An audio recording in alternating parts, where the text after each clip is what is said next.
Hi, book readers out there. Hi, everyone. Welcome back to Coffee, Books, and Rain. I do certainly have coffee in my little unicorn mug. He's so freaking adorable. Love him to death. My hair is looking a little frizzy, a little messy. It is just about time for me to get these extensions redone. Please don't come at me. I'm certain my hair girl is wondering where I am. I've got like 2 more weeks, so I'm just trying to wait it out until I can go sit in her chair and get all of this redone. I'm super excited because it's just time, but we're gonna do all the fun stuff that needs to be done to keep this hair, these extensions in really good shape. But we're not here to talk about hair. We're here to talk about books. And I know I've been gone for a little while. I know I am trying to get this ball rolling again because it has been a minute. But the month of June was quite a busy month external of the internet. I am trying to then now come back to something that I love, which is talking about books. I love being here. I hope you love listening. I hope I'm not annoying. If I am, I apologize. What would you like me to do different? Please leave a comment down below. But I read quite a few good books and quite a few books that I probably won't bring to the table. I will say my month of June probably had about 15 books on my list of to reads, and that's coming from like NetGalley, that's for the podcast, that was like personal reads that I was reading with friends, like book club style.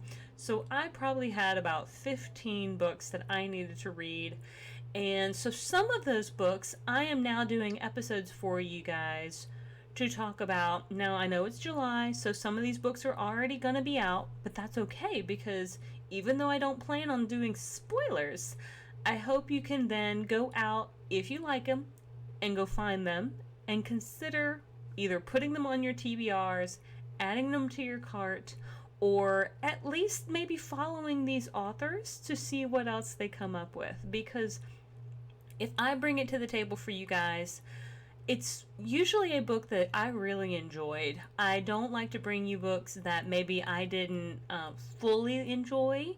And there are a few, like I said, that I finished. They were okay, but I don't feel as though they hit me in a place that I want to do episodes for.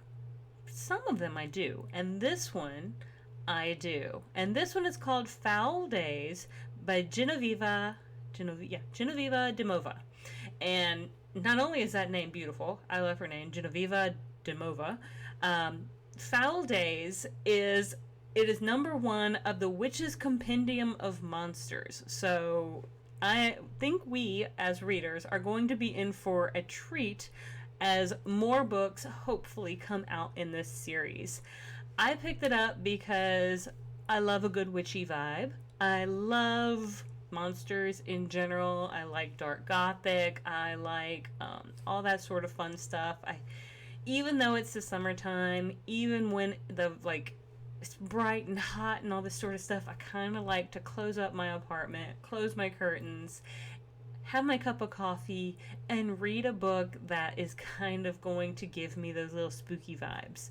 And this really did. Now, one of the also selling points on this book was one of the taglines for it said it's The Witcher meets Naomi Novik in this fast-paced fantasy rooted in Slavic folklore from an assured new voice in the genre. So, I love Naomi Novik. I like The Witcher. I like Henry Cavill as The Witcher too, so both of those, fantastic. Henry Cavill is just, yes, he's beautiful. But Naomi Novik, on the other hand, phenomenal writer. Love her kind of dark fairy tale work, such as Spinning Silver, Uprooted, and her other works as well, but this one falls in line more with the Spinning Silver and Uprooted, not so much in her dark academia books. This one is about a witch who is her name is Kosera. Let's start with that.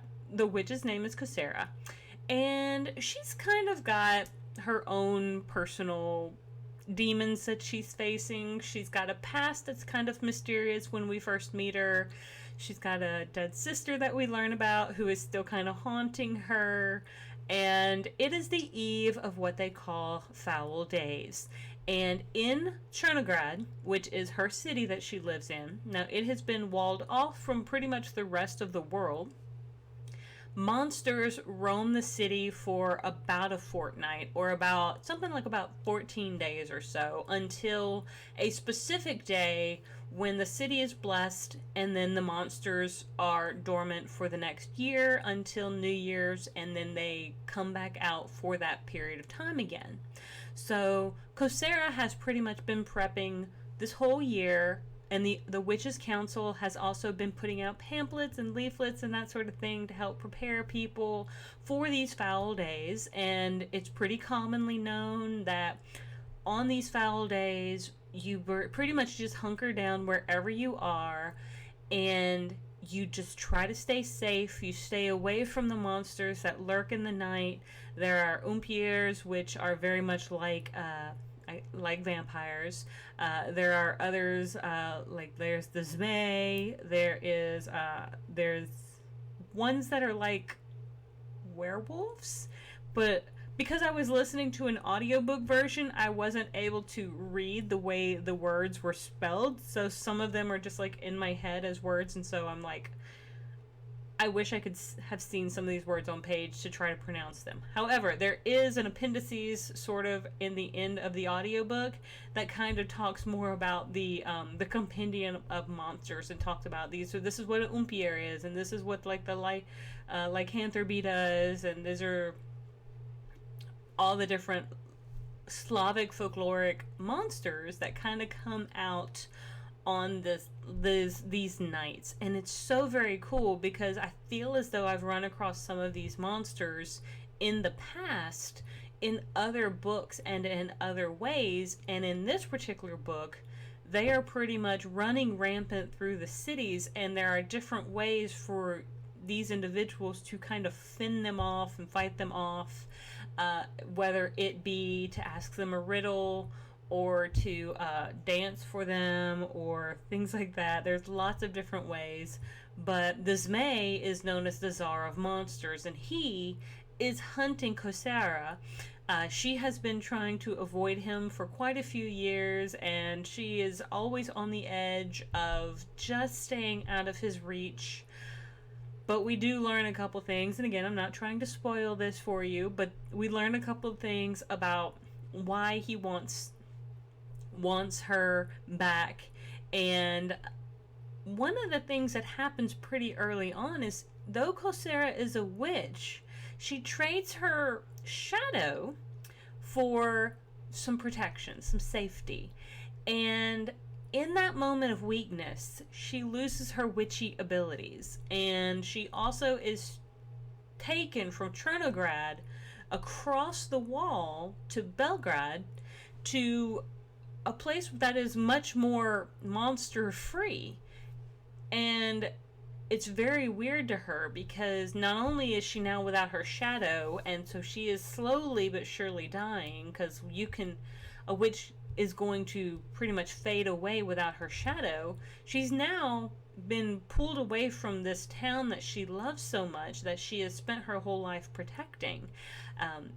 But she does meet up with a cop, like I would say a cop police officer from Belgrade, who has some secrets of his own, who is trying to figure out about a smuggling ring that goes back and forth across the wall from Chernograd to Belgrade, and they're selling a lot of things they shouldn't be. So you kind of think black market style monster pieces that are supposed to do certain magical things and all that sort of stuff. So there is almost a little bit, I hate to say buddy cop, but you do have a partnership in here where you have the witch without her power, you have the cop that has a mysterious past and a mysterious aura, and people always kind of keep saying that he's got more to him than even what she knows.